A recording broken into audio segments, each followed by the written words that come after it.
Hello दोस्तों, स्वागत है आपका हमारे यूट्यूब चैनल में। आज कैलेंडर का मेरा दूसरा लेक्चर है। कैलेंडर के फर्स्ट लेक्चर में हम लोग पूरा कंसेप्ट और ये सारा कोड याद किए थे। अगर आपको सारा कोड याद हो तो आज हम उसका प्रैक्टिस करेंगे और देखेंगे कि कैसे कैलेंडर के सारे क्वेश्चन को सॉल्व किया जाता है। कल मैंने 2 क्वेश्चन सॉल्व किया था।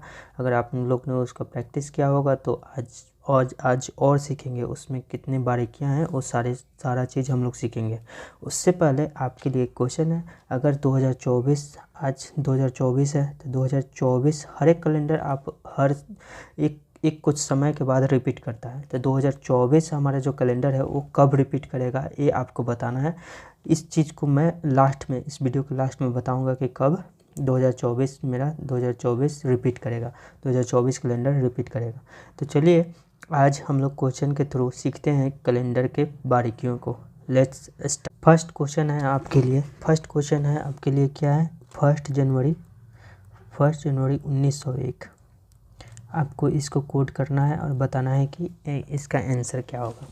तो 1 जनवरी 1901 में सबसे पहले अगर आपसे पूछेगा कि 1 जनवरी 1901 को कौन सा डे होगा, तो इसके लिए सबसे पहले आपको क्या करना पड़ेगा, ये चेक करना पड़ेगा कि ये जो ईयर दिया हुआ है ये लीप ईयर है या नहीं। लीप ईयर करने का मतलब लीप ईयर है तो हम लीप ईयर वाला कोड यूज करेंगे।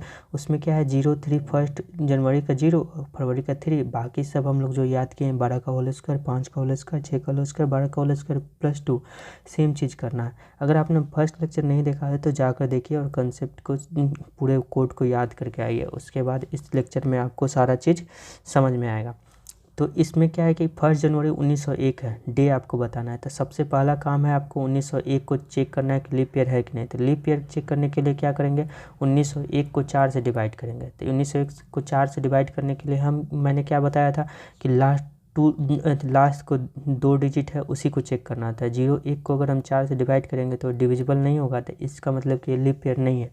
लीप ईयर नहीं है तो इसका मतलब ऑर्डिनरी ईयर है। ऑर्डिनरी ईयर है तो ऑर्डिनरी ईयर का कोड करेंगे, ठीक है। तो सबसे पहला काम है। उसके बाद क्या करते हैं कि 1 जनवरी लिखा हुआ है तो फर्स्ट को फर्स्ट लिखेंगे।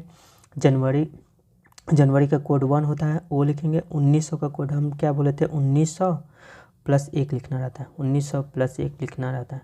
तो 1900 को अगर हम 400 से डिवाइड करेंगे तो क्या है, 400 से डिवाइड करेंगे तो हमारे पास क्या आता है, 100, 200, 300, 00, मतलब पूरा 100, 200, 300 क्या है, ये रिमाइंडर है। तो इसमें क्या होता है, 420, 6, ताकि 400 से पूरा डिवाइड करना 1900 को। 4 4 चौका 16, 300 बचा, मतलब इसका 300 का कोड हो गया 0। 1900 1 को एज इट इज़ लिखेंगे।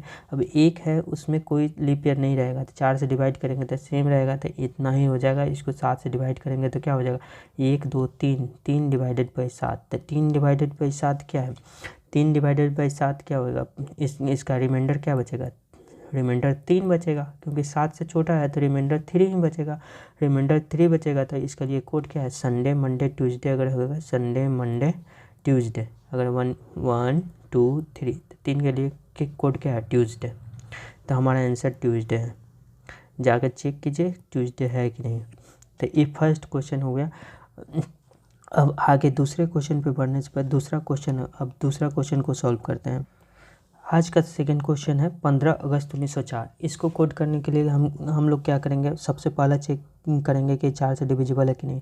तो हम डायरेक्ट जाके चेक करेंगे, 4 डिवाइडेड बाई 4, तो ये हो जाएगा हमारे पास क्या, 4 से 4 कट गया, तो इसका मतलब ये लीप ईयर है। तो लीप ईयर होने से भी कोई फ़ायदा नहीं, क्योंकि हमारे पास अगस्त वर्ड है। तो अगस्त है तो अगस्त क्या है, अगस्त मंथ है।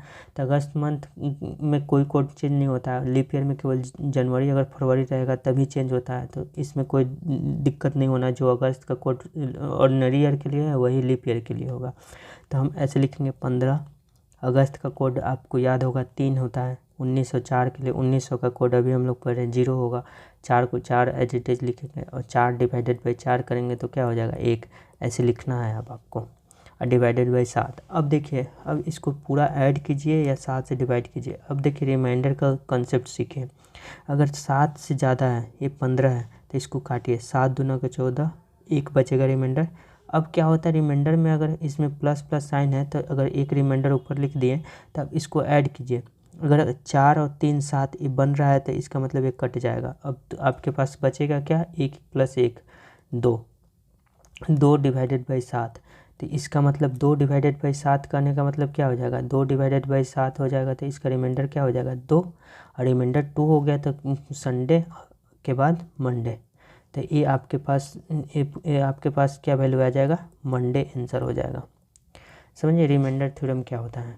रिमाइंडर थ्योरम में क्या किए हम, इसमें सीखिए थोड़ा सा। इसका आंसर होगा 2 मंडे।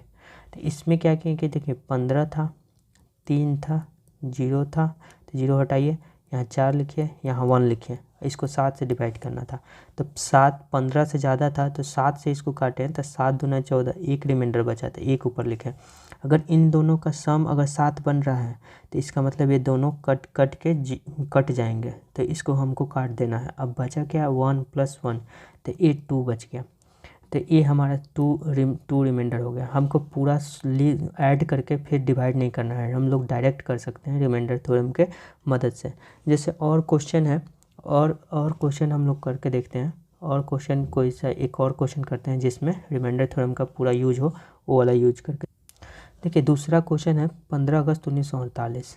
अगर आपसे पूछे जाए 15 अगस्त 1948 को कौन सा डे होगा, तो इसमें हम लोग को आज सीखना ही है जल्दी जल्दी कैसे बनाते हैं। 15 लिखना है, अगस्त का कोड 3 होता है, 1900 का हम लोग पढ़ें, 1900 का 0 हम बार बार नहीं लिखना है, 1900 का 0 होगा क्योंकि हम लोग अभी बना चुके हैं। 48 को एज इट इज़ लिखना है, 1900 पहले लिखना है, फिर 48 लिखना है। तो 1900 का कोड हम लोग पढ़ें तो 1900 को 400 से डिवाइड करते हैं तो 0 आता है, इसलिए 0 लिखेंगे। फिर 48 को एज इट इज़ 48 लिखेंगे। फिर 48 को 4 से डिवाइड करना है, 48 को अगर 4 से डिवाइड करेंगे तो 12 मरतबे कट जाएगा, इसका मतलब 12 लिखेंगे। ऐसे 12 पूरा कट जा रहा है, इसका मतलब लीप ईयर है।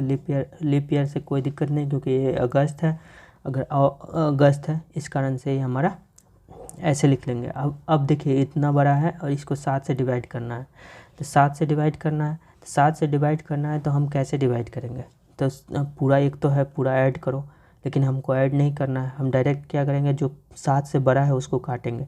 7 से बड़ा ए है तो 7 दूना 14, एक रिमाइंडर बचा, ए है 7 42, 6 तो 6 बच गया, इसमें 6 लिखेंगे। 7 42, 6 48, तो 6 बच गया रिमाइंडर यहाँ पे। अब देखिए 6 हो गया, 6 और 1 7, तो इसको हम डायरेक्ट हटा देंगे। 7 बन रहा है, इसको हटा दीजिए। अब देखिए 7 से बड़ा है, 7 एकम 7, 5 12, 5 रिमाइंडर बच गया। अब हमारे पास बचा क्या, 5 + 3, 5 + 3 क्या हो जाएगा, 8 डिवाइडेड बाई 7। इसको काटेंगे तो रिमाइंडर बचेगा 1 किसका होता है, संडे। अब चेक कीजिए संडे आ रहा है कि नहीं, ये संडे आ गया। अगर आप इस तरीक़ा से करेंगे तो आप बहुत जल्दी ही रिमाइंडर थ्योरम का यूज करेंगे तो ये डायरेक्ट लिख सकते हैं। 2-4 बार देखिए, 2-4 बार समझिए इसको, आपको बिल्कुल एकदम कंसेप्ट समझ में आ जाएगा। केवल आपको रिमाइंडर थ्योरम का यूज करना है। अब सेकेंड एक और क्वेश्चन करते हैं। चलिए एक क्वेश्चन है 10 फरवरी 2000, ये कौन सा डे होगा, तो 10 फरवरी 2000 को कोड करना है। 10 फरवरी 2000 को कोड करने के लिए हम क्या करेंगे, फिर से वही। अब देखिए सबसे पहले यहाँ पे अगर आप कोड कीजिएगा, जनवरी फरवरी आ गया आपके पास, तो आपको चेक करना पड़ेगा कि ये लीप ईयर है कि नहीं। तो लीप ईयर है, 4 से डिविजिबल है तो लीप ईयर है, तो इसका मतलब 10 लिखेंगे।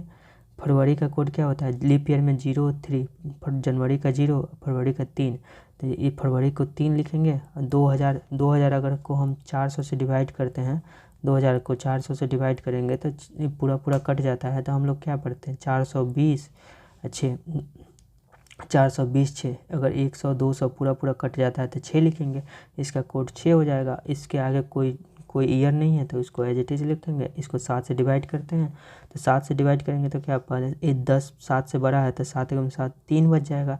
अब देखिए 6 3 9 3 12, 12 डिवाइडेड बाई 7 5 बच जाएगा। 5 आपके पास रिमाइंडर है। 5 रिमाइंडर किसका होता है, याद कीजिए, Sunday Monday Tuesday Wednesday Thursday. तो थर्सडे आपका आंसर हो जाएगा, थर्सडे आपका आंसर हो जाएगा। तो ये हमारा 10 फरवरी 2000। आपके लिए एक क्वेश्चन है, चलिए आपके लिए क्वेश्चन है, आप बताइए। आपके लिए क्वेश्चन है 3 फरवरी 1900, 3 फरवरी 1900 को आपको बताना है कि कौन सा डे होगा। 3 फरवरी 1900, तो अब सबसे पहले चेक करना पड़ेगा 1900 डिवाइडेड बाई 4, ये लीप ईयर है कि नहीं, ये 4 से कट नहीं रहा है। चार से 2 4 चौका 16, 3 19, 4 7 28, 2 4 5 20। तो पूरा कट गया, ये तो पूरा कट गया। इसका मतलब कि ये लीप ईयर है। तो हम क्या करेंगे, 3 फैब का क्या होगा, लीप ईयर में 3 हो जाता है 3, और 1900 का तो कोड 0 होता है। इसको डिवाइड करेंगे 7 से, 3 2 6, मतलब 6 डिवाइड बाई 6 कोड हो जाएगा। 6 कोड किसका होता है, सैटरडे को। सैटरडे होता है ना लास्ट से, नहीं फ्राइडे को होता है ना, फ्राइडे फिर सैटरडे तो 0 होता है, फ्राइडे। अगर ऐसा किए आप तो इसका मतलब आप पूरा गलत कर दिए। ये पूरा गलत है। क्यों गलत है, क्योंकि ये क्यों गलत हुआ, गलत इसलिए हुआ कि अगर हम किसी भी सेंचुरी ईयर में होता है, नॉर्मल अगर ईयर दिया रहे, कोई सा नॉर्मल ईयर दिया रहे, मान लो कि 2024 है, 2028 है, ऐसे दिया हुआ है, 2015 है, 2015 है, इस तरीक़ा से लिखा हुआ है, तो हम 4 से डिवाइड करते हैं और उसका आपको लीप ईयर निकालने के लिए, अगर लीप ईयर हमको चेक करना है तो 4 से डिवाइड करते हैं। और 4 से डिवाइड करने के लिए हम केवल लास्ट के दो डिजिट को देखते हैं, ये दूसरा इसको चेक कर लेते हैं, तो हमको पता चल जाता है कि ये लीप ईयर है कि नहीं। लेकिन अगर आपसे पूछते 1900, 1500, 1600 ये लीप ईयर है कि नहीं, तो इसके लिए आपको पूरा 400 से डिवाइड करना पड़ता है। अगर आप 400 से डिवाइड करते हैं, अगर कट रहा है, इसका मतलब वो लीप ईयर है। जैसे अगर इस 400 से डिवाइड करेंगे तो 300 रिमाइंडर बचेगा। इसको 4 से डिवाइड करेंगे तो इसका भी 4×3 = 300 बचेगा, 300 रिमाइंडर बचेगा। इसको 4 से डिवाइड करते हैं तो पूरा कट जाएगा। मतलब कि ये 1600 है हमारा लीप ईयर है, लेकिन ये वही हमारा 1900 लीप ईयर नहीं है, 1500 लीप ईयर नहीं है। जो भी सेंचुरी ईयर होता है उसमें हमको 400 से डिवाइड करना पड़ता है। अगर नॉर्मल ईयर, ऑर्डिनरी ईयर रहता है तो उसको हमको 4 से डिवाइड करके लीप ईयर चेक करना होता है। तो ये एक कंसेप्ट हमको आप लोग को याद रखना पड़ेगा कि इस तरीक़ा से किया जाता है। तो इसका करेक्ट आंसर क्या होगा, 3 लिखेंगे। फरवरी का कोड क्या होगा, ये लीप ईयर नहीं है। लीप ईयर नहीं है तो क्या कोड होता है, 4। 1900 के लिए 0, इसको डिवाइड करेंगे 7 से तो 4 और 3 7, ऐसे ही कट जा रहा है, तो इसका मतलब 0 रिमाइंडर, और 0 रिमाइंडर मतलब कि सैटरडे। अब चेक कीजिए कि सैटरडे आ रहा है कि नहीं। सैटरडे आ रहा है तो इसका मतलब आंसर सही होगा। अच्छा, हम शुरू में क्वेश्चन पूछे थे कि 2024 कब रिपीट करेगा। हर कैलेंडर अपने आप को रिपीट करता है, हमेशा हमें एक निश्चित ईयर के बाद खुद को रिपीट करता है। मतलब कि आज अगर संडे है तो उस कैलेंडर में भी आज संडे ही रहेगा, आज मंडे है तो उसमें भी मंडे रहेगा आज के दिन। तो इसको पता करने के लिए क्या होता है, कोई भी ईयर दे रहा है, कोई भी year, any year divided by 4 करिए, और उसको इसका जो रिमाइंडर बचेगा उसको हम कैसे लिखेंगे। रिमाइंडर क्या बच सकता है, 1 2 3 0, 4 से छोटा ही बचेगा, तो 1 2 3 0। इसमें क्या करना है, 6 11 11 28, इसको याद रखना है, 6 11 11 28। जैसे 2024 है, 2024 को 4 से डिवाइड करेंगे तो हमको लास्ट के 2 डिजिट को देखना है, तो 4 से पूरा कट रहा है, मतलब रिमाइंडर 0 आ रहा है। तो 2024 को में 28 ऐड कर देंगे तो 4 12 को 2, मतलब 2052 में ये रिपीट करेगा। आप चेक कर सकते हैं कि 2052 में आज के दिन और उस 2052 का दिन दोनों बराबर होगा। वैसे ही अगर हम 2021 को अगर आप लोग देखेंगे, 2021 को कोड देखेंगे कि कब रिपीट करेगा, इसको 4 से डिवाइड करिएगा तो 4 5 20, एक मतलब कि 2027 में रिपीट होगा। 2021 + 6, 21 6 27, 2027 में रिपीट करेगा। तो इस तरीक़ा से आप किसी भी ईयर को कब रिपीट करेगा उसको आप निकाल सकते हैं। एक क्वेश्चन आया हुआ भी है कि मतलब कब रिपीटेशन कब होगा। तो ये हमारा आज का सेकंड लेक्चर कंप्लीट होता है, और आगे कल के लेक्चर में हम लोग और कुछ क्वेश्चन पढ़ेंगे कैलेंडर का, कुछ जो रिसेंट में आए हुए हैं, CGL CHSL जो भी एग्ज़ाम में आए हों, उन सारे कैलेंडर के क्वेश्चन को हम लोग करेंगे। तो इस तरीके के कंटेंट के लिए हमें सब्सक्राइब करें, फॉलो करें, लाइक करें। Okay, thank you.